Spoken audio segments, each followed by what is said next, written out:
চিরদিনই তুমি যে আমার ধারাবাহিকে আমরা দেখেছিলাম অপর্ণা কোম্পানির হয়ে সার্ভে করতে গেছে বিভিন্ন দোকানে, তার সাথে আছে কিছু মানুষজন। সার্ভে শেষ হয়েও যখন বাড়ি ফিরতে চাইছে সেই সময় আর্য স্যার অফিস থেকে বেরিয়ে অটোতে উঠে গেছে। সেখানে উঠে বলছে তুমি যেখানে যাবে আমিও সেখানে যাব। ওরা শেষ পর্যন্ত পৌঁছে গেছে একটা ফাঁকা জায়গা যেখানে কিছু দোকানপাট আছে। আর্য স্যারের খুব খিদে পেয়েছে, তাই নিয়ে এসছে অপর্ণা সেখানে।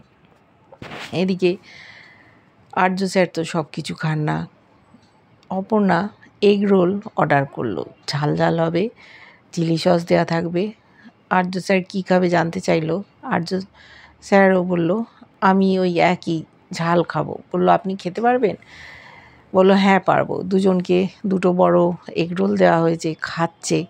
খেতে খেতে কষ্ট হচ্ছে, চোখ দিয়ে জল বেরিয়ে যাচ্ছে। অপর্ণা বলছে আপনাকে আর খেতে হবে না, বলছে না আমি খেয়েই ছাড়বো। জল খাইয়েছে, অবাক দোকানদার। এমনকি অপর্ণা টাকাও দিয়ে দিয়েছে।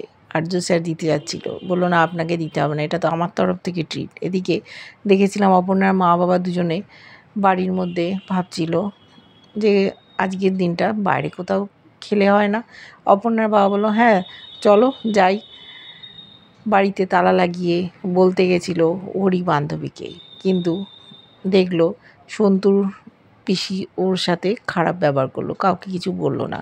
বলছে এখন তো তোমাদের অবস্থা খুব ভালো হয়ে গেছে, বাইরে খেতে যাচ্ছ, আর্য স্যারের হাত মাথার ওপর আছে।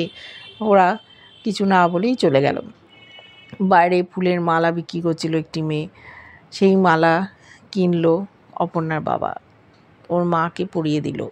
দুজনে মিলে যখন একই জায়গায় খেতে গেছে, হঠাৎ করে অপর্ণা আর আর্য স্যার বেরিয়ে আসছিল, ধাক্কা লেগে যাচ্ছিল একটা সাইকেলের সাথে।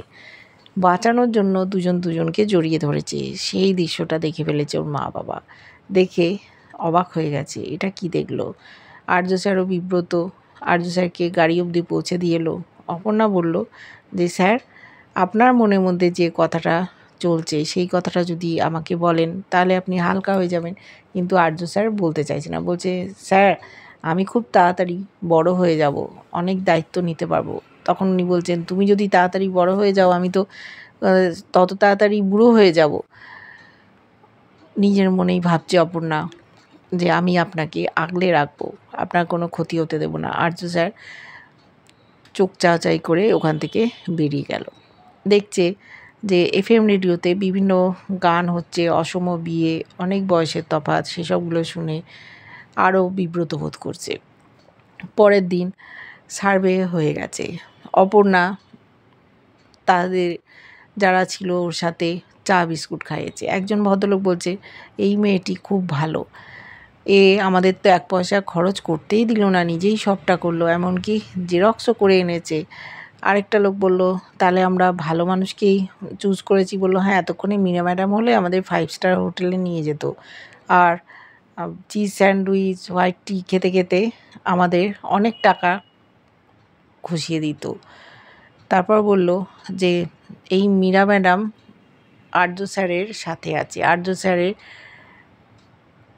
সাথে কিছু একটা ঘনিষ্ঠতা আছে, উনি এতদিন ব্রহ্মচর্য পালন করছেন, এটা তো ভাবা যায় না মীরা ম্যাডামই ওকে খুশ করে দিচ্ছে। এই সব শুনে অপর্ণা বলছে আপনারা এইভাবে কেন কথা বলছেন? মীরা ম্যাডাম একজন মহিলা বলে এইসব বলছেন?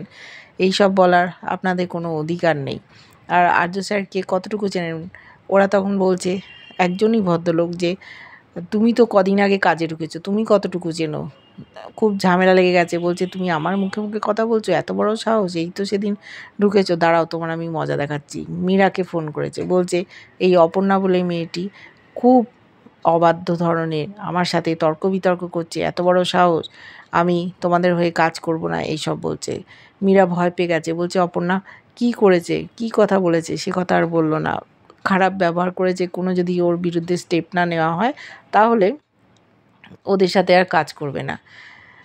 চলে গেছে মীরা আর্য স্যারের ঘরে, বলছে যে মিস্টার দাস ফোন করে বলেছে অপর্ণা মিসবিহেভ করেছে, এত বড় একজন মানুষ, তার সাথে কেন অপর্ণা এরম করলো? ওরা কিছুই জানতে পারছে না, ছিল ওখানে কিঙ্কর। আর্য স্যার চুপচাপ বসে আছে। তখন বলল দেখো আমাদের একটা কিছু বন্দোবস্ত নিতে হবে, না হলে কিন্তু এই মিস্টার দাস আমাদের সাথে কাজ করবে না। কি করবে? সাথে সাথে ল্যাপটপে টাইপ করতে বসে গেল আর্য স্যার। বলল যে প্রিন্ট আউটটা বার করে নাও মীরা। দেখছে টার্মিনেট লেটার দিয়েছে অপর্ণা নামে। বলছে কি, তুমি অপর্ণাকে টার্মিনেট করে দিতে চাইছো? বলছে যে ওকে তো শাস্তি দিতে হবে, ওই জন্য আমি লিখে রাখলাম। তারপর বলল আগে আসুক, তুমি জিজ্ঞেস করো, তারপরে আমরা ডিসিশান নেবো, আমি সই করে দেবো। আর যদি ভুল প্রমাণিত হয় তাহলে তুমি কিন্তু এই চিঠিটা ছিঁড়ে ফেলে দেবে। রাজি হয়ে গেল। ওই দাস ভদ্রলোক আর অপর্ণাকে এদের কেবিনে ডেকে পাঠানো হলো। অপর্ণা অফিসে ঢুকতেই দেখছে মিস্টার দাস ঢুকছে। ও ভাবছে জল অনেক দূর গড়িয়ে গেছে, কি করে ও সামাল দেবে। মীরা ম্যাডাম বলল স্যারের চেম্বারে এসো। চলে এসছে মিস্টার দাস, অপর্ণাও এসছে। উনি খুব বিরক্ত। এই মেয়েটা এতটুকু মেয়ে আমাকে অসম্মান করেছে, আমি আর কাজ করতে পারবো না, মেয়েটার বিরুদ্ধে একটা স্টেপ নিতে হবে। অপর্ণা চুপচাপ দাঁড়িয়ে আছে, বলছে তুমি কিছু বলবে না? মীরা বলছে ও আর কি বলবে, চুপচাপ দাঁড়িয়ে আছে মানে ও অন্যায় করেছে। ও তখন বলল আমি নিশ্চয়ই কিছু বলেছি, যেটা আমি ঠিক মনে করেছি, কিন্তু যে সব কথাবার্তা উনি বলেছেন সেগুলো আমি সবার সামনে বলতে পারছি না। আমার বিবেকে লাগছে, আমার শিক্ষা রুচিতে বাজছে। এবার দাসমশাইকে বলেছে যে আপনি তো অনেক কথা বললেন, কিন্তু ঘটনাটা কি ঘটেছিল সেটা তো বললেন না, সেটা বলার আপনার সাহস নেই না। বলছে তুমি কি বলছো, তুমি চুপচাপ থাকো। এবার আর্য স্যার সাইন করলো যে ওকে টার্মিনেট করে দেবে। তখন অপর্ণা বলছে যে দেখুন স্যার, আমাকে টার্মিনেট করবেন, আমার সংসার চলে এই টাকায়। মীরা বলছে ওই আবার ভাষণ শুরু হলো। সেই সময় দেখেছি বাইরে একটি লোক ঢুকে এসছে। দাসবাবু বলছেন কী ব্যাপার, তুমি এখানে কেন? বলছে আমি আর থাকতে না পারি এখানে এলাম। লোকটি জানালো যে অপর্ণা এতটুকু মেয়ে হলেও ওর কোনো দোষ নেই, ও যা করেছে ঠিক করেছে। জানতে চাইলো সকলে যে কি করেছে। অপর্ণা যে কথা বলতে পারলো না, ওর রুচিতে বাজছে। বলছে আমার সে নিয়ে কোনো অবস্থা খারাপ না, আমি এই কথাটা বলেই ছাড়বো। দাসবাবু বলছেন ও ছোট মেয়ে, কী শুনতে কী শুনেছে, আমি তো একটু মজা করেছিলাম। তখন বললো ও আপনি মজা করেছিলেন, কই এতক্ষণ তো বলেননি। তারপরে ওই ভদ্রলোক সব বলে দিল যে মীরা সম্বন্ধে কী খারাপ কথা বলেছে, আর্য স্যারকে নিয়ে খারাপ কথা বলেছে, এই মেয়েটি প্রতিবাদ করেছে, মীরাকে বাঁচিয়ে দিয়েছে। তখন ওরা তো শুনে অবাক, এই ভদ্রলোক এরমভাবে কথা বলেছে। নিজেকে ও সেভ করার চেষ্টা করছিল কিন্তু পারেনি। মীরা বলছে আপনি এক্ষুনি এখান থেকে চলে যান, নাহলে লিগ্যাল নোটিশ পাঠাবো। লোকটা চলে গেল। এবার আর্য স্যার চুপচাপ আছে। অপর্ণাকে মীরা বলল থ্যাংক ইউ, তুমি যাও লাঞ্চটা করে নিও, এবার কাজে যাও। আর্য স্যার বলছে বলো এবার কি করবে মীরা? নাও, চিঠিটাই তো রয়েছে, অপর্ণাকে কি দেবে? ও তখন চিঠিটা নিয়ে ছিঁড়ে ফেলে দিল, বলছে বাস্কেটে ফেলো। কিঙ্করও হাঁ করে তাকিয়ে আছে। তারপরে অপর্ণা ওখান থেকে বেরিয়ে চলে গেল। এবার কিঙ্কর বলছে আমি এখনও তোকে চিনতে পারিনি, তোকে চিনতে আমায় অনেক দিন লাগবে। তুই এত কিছু ভাবিস, এত দূরদর্শিতা, অপর্ণা যেরকম কোনো কাজ করতে পারে না সেটা তুই বুঝতে পেরেছিলি? আমি তো ভাবতেই পারছি না।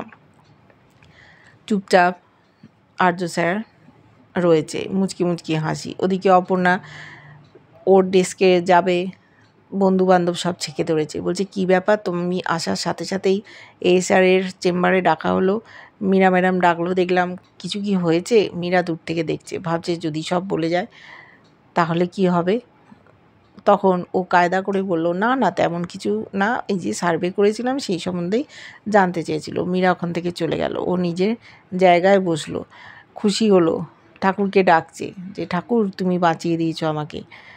আর্য তখন ছুটতে বেরিয়ে যাচ্ছে। কিঙ্কর বলছে এখন তুমি কোথায় যাচ্ছ, এবার নেক্সট স্টেপ কী নেবে?